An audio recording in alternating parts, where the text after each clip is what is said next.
Well, good morning. Welcome back. It's 6:41 a.m. First lights just cracked the mountaintop, and I just got to where I want to glass for the morning. Another observation glass to just try to locate some elk. Windy again, still coming out from the south pretty strong. No bugles. It's hard to hear when the wind is this bad, but so we're just gonna perch up and glass. I'm a little nervous. I forgot my binoculars.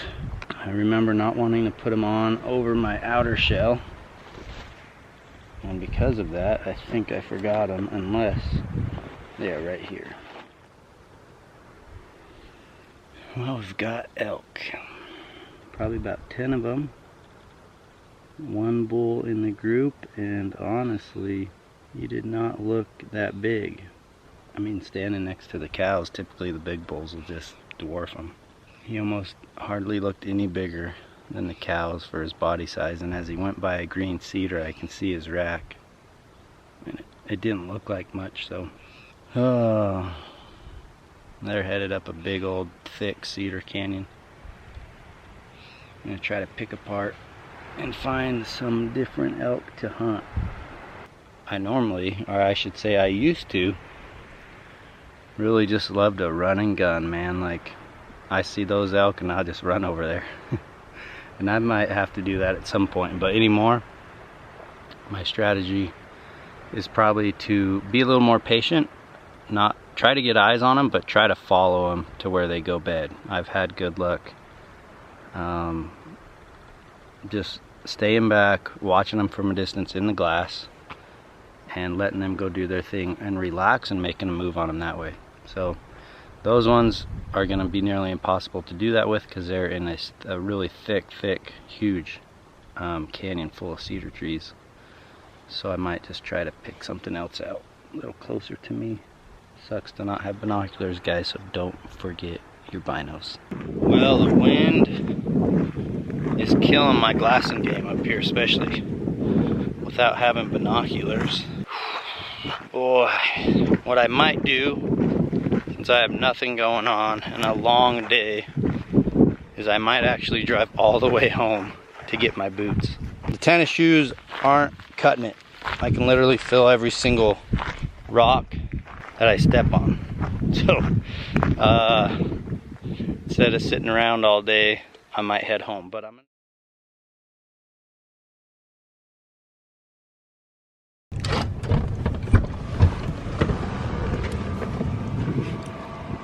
wait a second.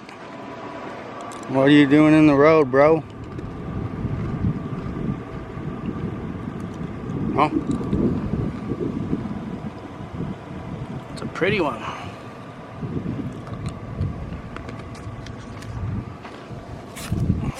Woo! He's a feisty one.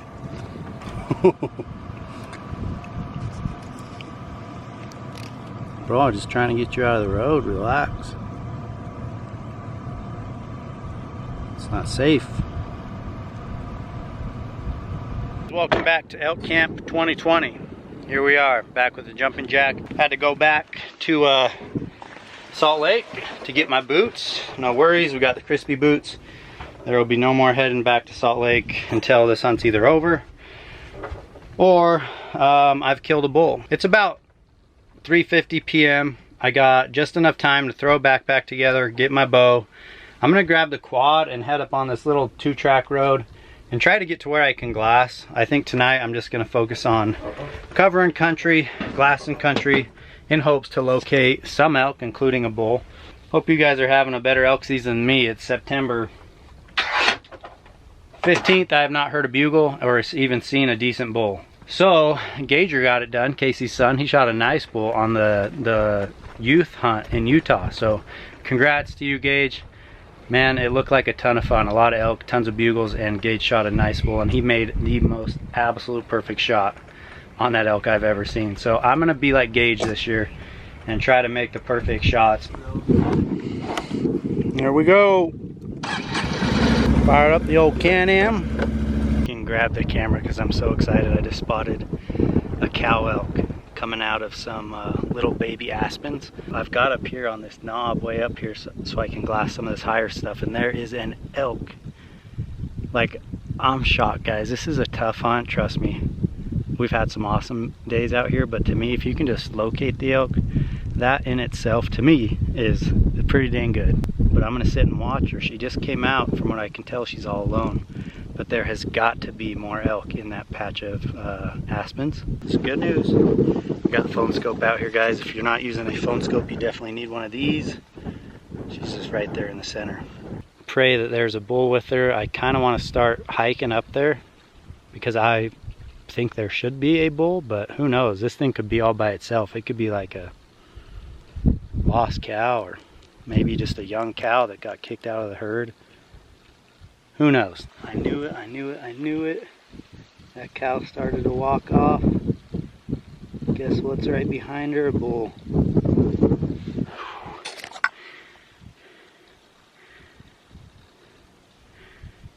Good 6 point. Oh, he's looking back now too. Good 6 point. I gotta film this. Come on, baby.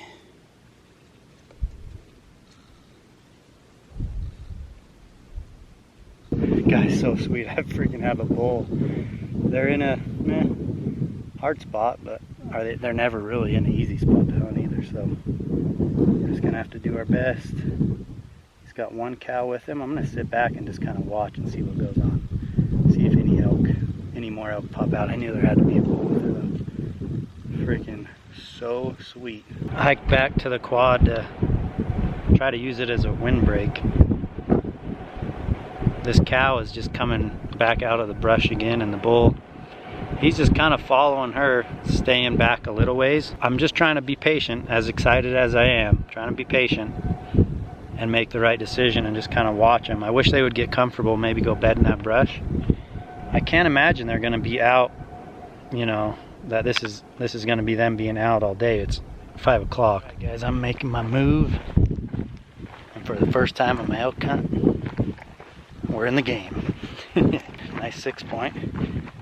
Just a good bull, not real wide or anything, but he's just a solid 6 point and on a over-the-counter archery tag. It's a shooter for me all day, every day. Here we go. Straight up.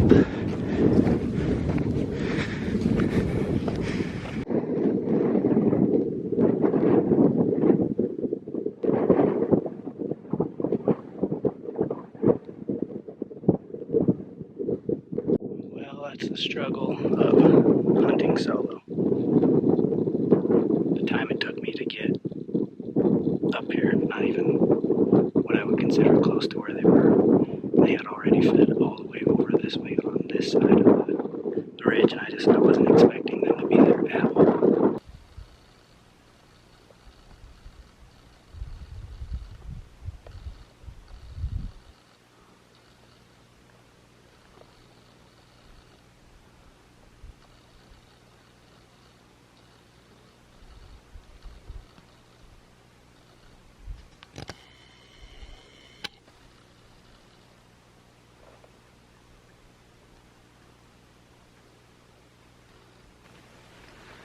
Not the best situation, but not the worst either. So they just barked.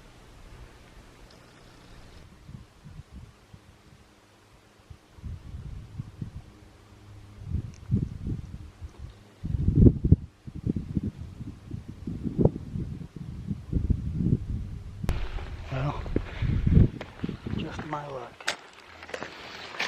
Had had him at 142. Wide open. The cow was in the draw below me. I couldn't see her. I can only see the calf.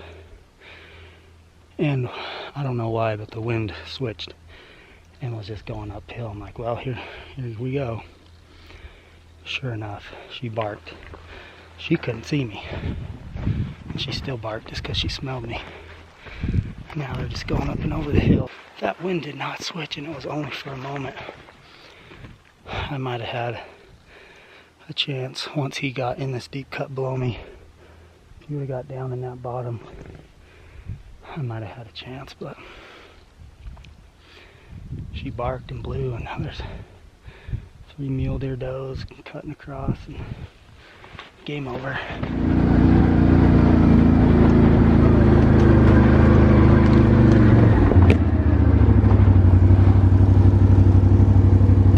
Back to camp before dark.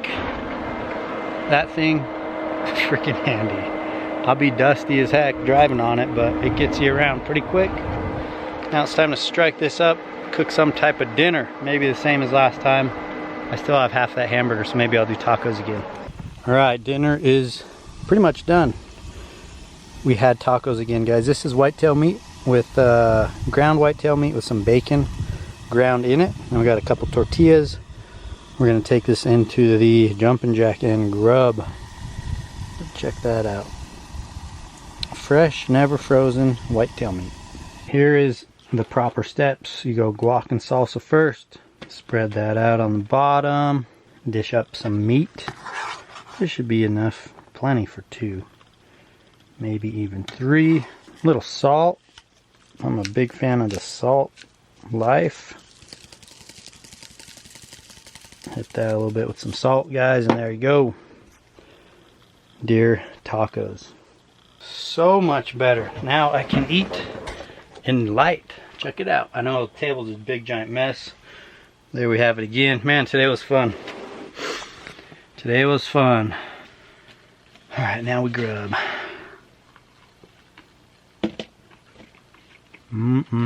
Hot bacon flavor, so good.